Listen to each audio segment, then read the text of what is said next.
Alright, hello again everybody. It's your friend Will. And we're back for the next round. Oh, that's not how you get there. Next round of competitive constructed with blue-black, God-Pharaoh's Gift. We're 2-0 right now. Breaking even. Just breaking even left and right in these things.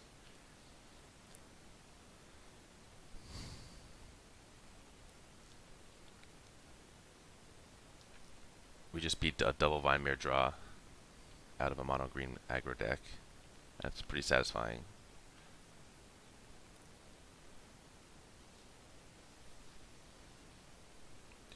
We were lucky that they were 1 damage short.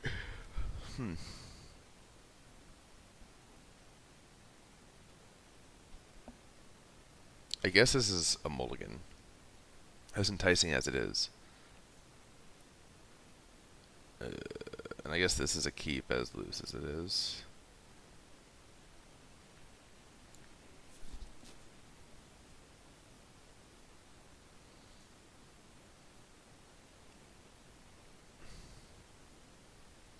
At least we're on the draw and we get to scry. Yes, we will keep that. Mono green again. I'm not as confident in this hand's ability to beat mono green, but at least we have the gate, which does tend to like accelerate you quite well. Alright, so we learned this from a previous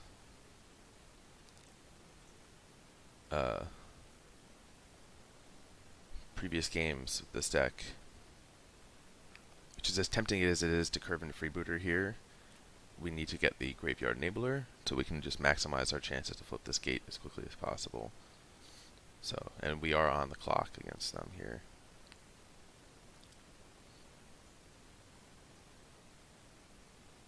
So here we just have gate. This is going to prove to be especially relevant because none of our creatures are going to be able to block this until we are bringing them back with God-Pharaoh's Gift.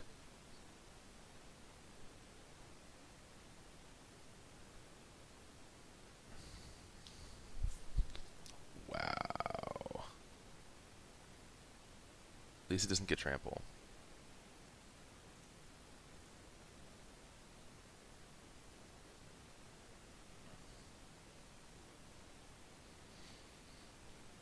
Now this person's on an even more like mono green build.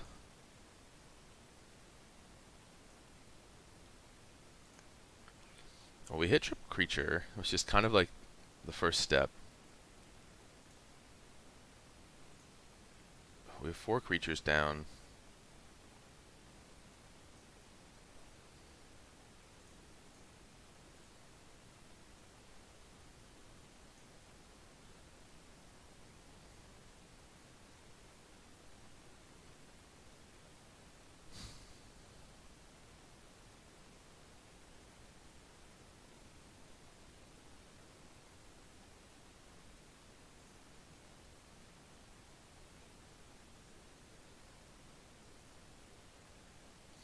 We just have to hope they don't have another Blanchard armor here. If I play this and lose my last energy, I have no way to block, and then I have no way to continue filling my graveyard unless they play something that I can block. So I don't think I can play this Freebooter here. I think I have to hope to live this turn, and then on my next turn, minister myself and find 2 more creatures, so I can flip this and start creating blockers for it. Well, they had. If they have forests, we're dead. Looks like they don't.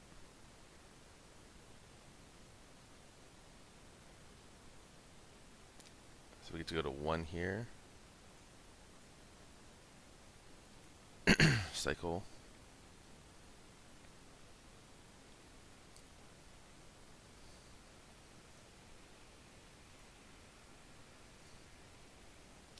Alright, we hit. And Hostage Taker's a good one. So let's play land.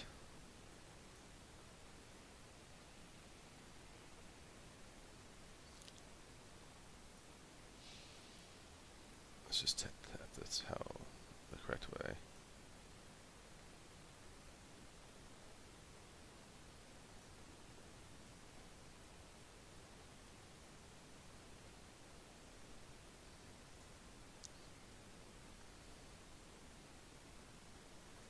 here my hostage. Chunk.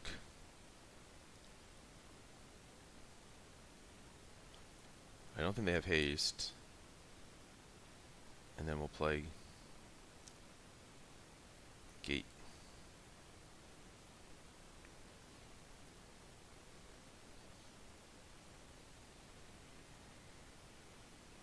So if we had sequenced that differently and played the Freebooter on turn 2, we would have been not playing the Minister until turn 3. Wouldn't have gotten the third activation, and they're actually just going to scoop. They were a forest away from winning that one. So I'm going to go ahead and do this like I did the last one.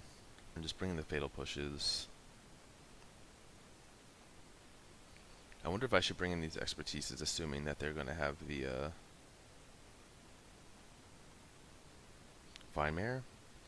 But I kind of think in this matchup, we don't want to do too much. Like, we're dead unless we get a quick flip.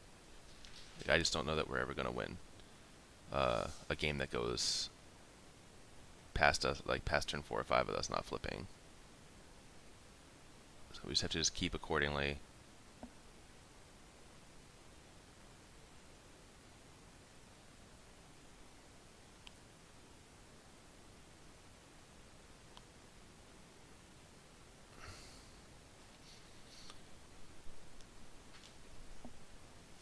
I think we should be expecting to see maybe a lot of these. This is a good one.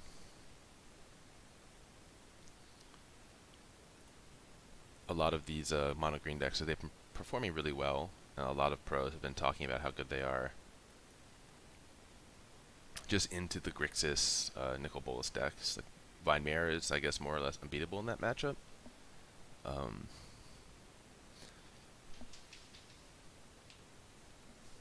I haven't played Grixis since this deck has kind of come back. What is this? Interesting.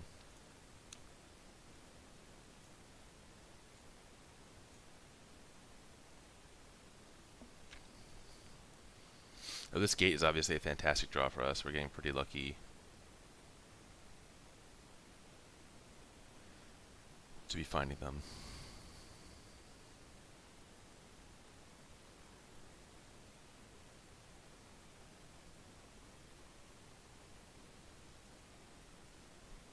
I'm not sure what green decks have in the way of like interaction out of their sideboard.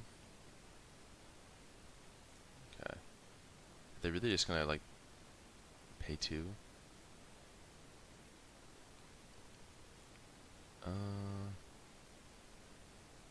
I guess we want that. Oh, I guess it doesn't matter because we're just gonna put it in the graveyard with the Minister.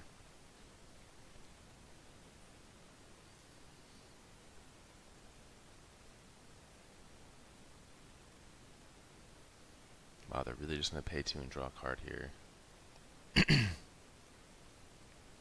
I don't see this as a winning line for them.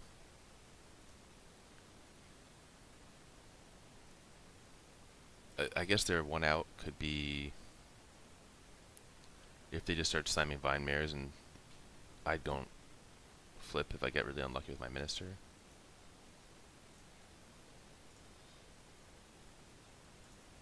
Oh yeah, we don't need this Fatal Push.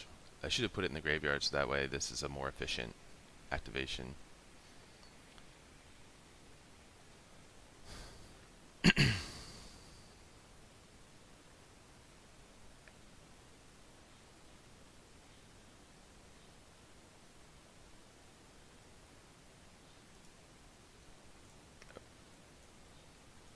And we're like sort of punished as a result. Not finding any creatures, but we have our gate now, and we'll have Champion of Wits next turn, or we can play another gate next turn, and that'll help us cycle through.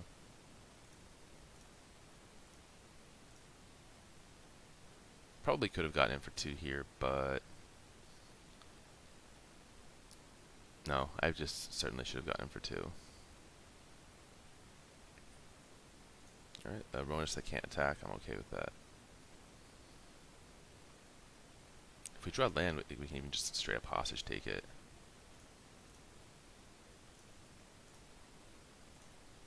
Draw untapped land.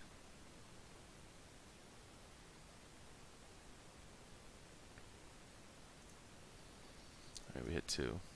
Did not draw untapped land. So I think our play here is just wits. Put more creatures into the graveyard.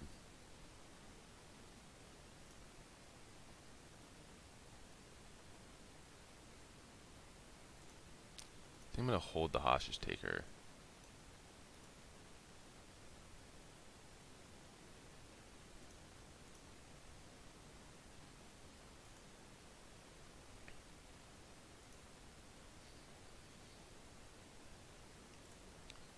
So we're at 1, 2, 3, 4 creatures in the graveyard. Gigantosaur.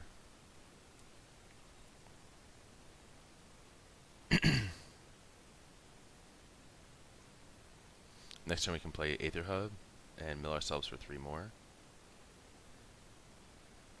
But if a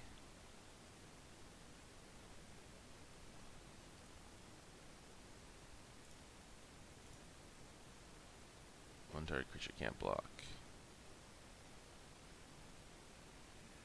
Which target creature can't block? Oh, one target creature can't be blocked. Okay, interesting.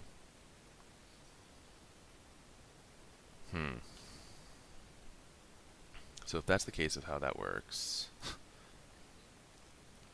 and it looks like we need to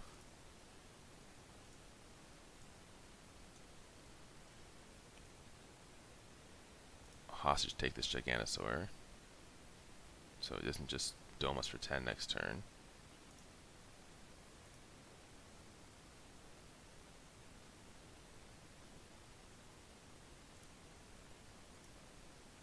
And do something like this.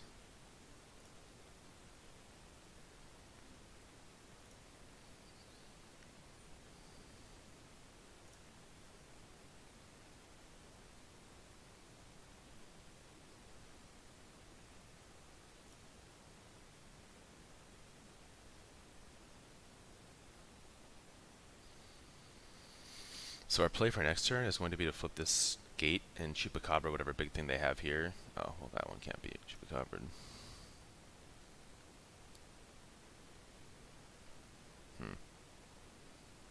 So I assume they make Ravenous unblockable here.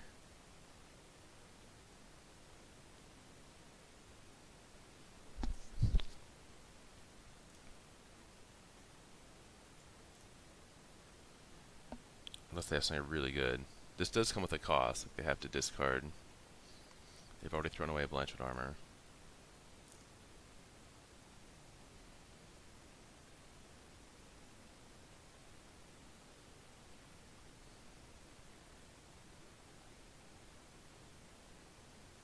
Looks like they're not even attacking, which is great for us.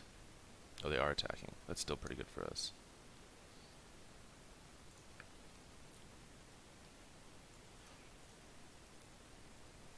I'll block with my Minister here. Mill myself. If we find another hostage taker, we're in biz.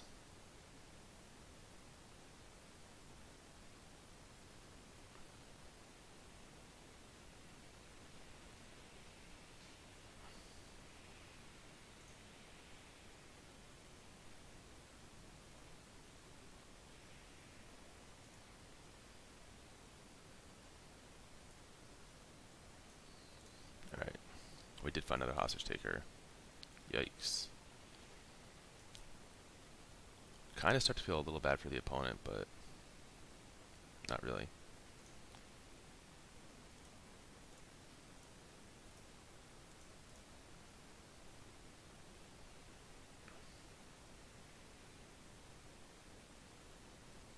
And this can actually block here. Although they can make everything unblockable, so...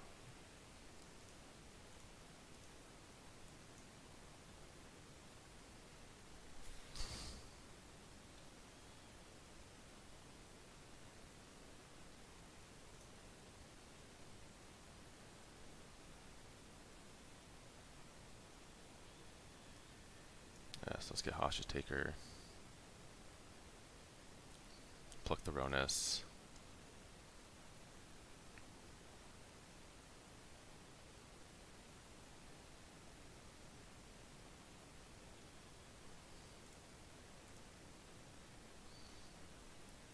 And get 2 in.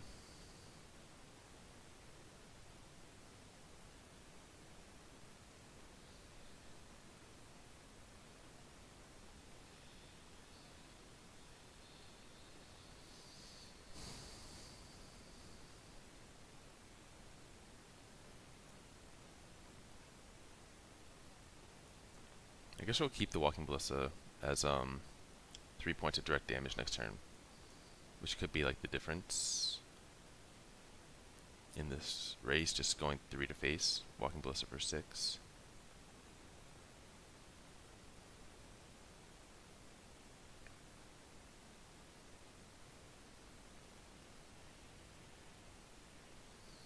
Okay.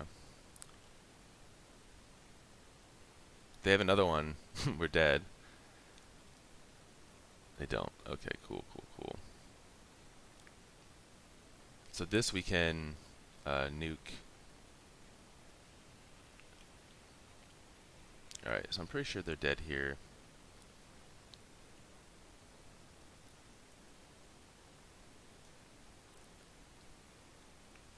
We get to flip this gate.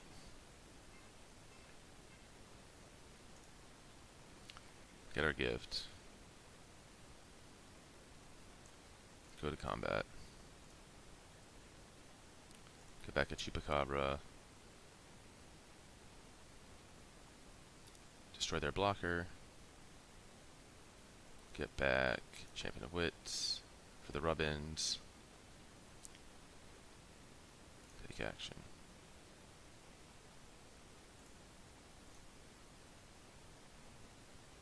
All attack. Cool. And we even had 2 more points just in case. Well, so all of these games are being decided by like a turn basically, but it does seem like, well, they kept slower hands. Maybe this deck is just slower now. Under control. Ooh, do I get another hostage taker? Nice.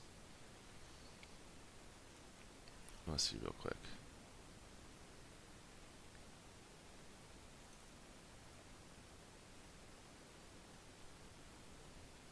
We did get a hostage taker.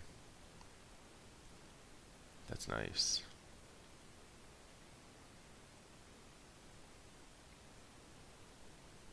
Oh, these only come with 1 Drowned Catacomb?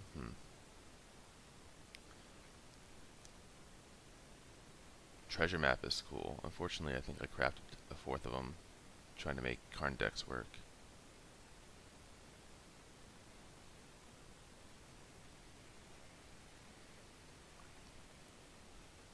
This deck looks pretty cool as a starter deck. It has similar issues to the ones that we were getting early on, where I feel like it's doing too much to like split the difference in cards, like 2 cancel, 1 Hornswoggle. Why not, like, why not 2 cancel? Why not give us the better version of Hornswoggle? Because there isn't a tokens theme to this deck as far as I can see. There isn't a make treasures theme. Gives you like a recurring threat, mind control, some sweep. Just like a cool. This deck looks cool. I just wish that it was maybe a little more focused on the interaction. I guess I don't want to give you more than 2 of anything, which does. I mean, these wild cards do add up. So for new players, I can see actually getting a wider variety of cards. It's like, okay, cool, like I know what to do. Like I can cut this Eviscerate and craft a 3rd murder when I have one, because it's instant speed and does the exact same thing. So it gives you kind of things to look for, I guess, like that. Alright, cool. Anyways, that was a little diversion there, but that's it for round 3. We just beat mono green twice in a row. Feels pretty good. 3-0. So yeah, we will be back in the next video with more God-Pharaoh's Gift.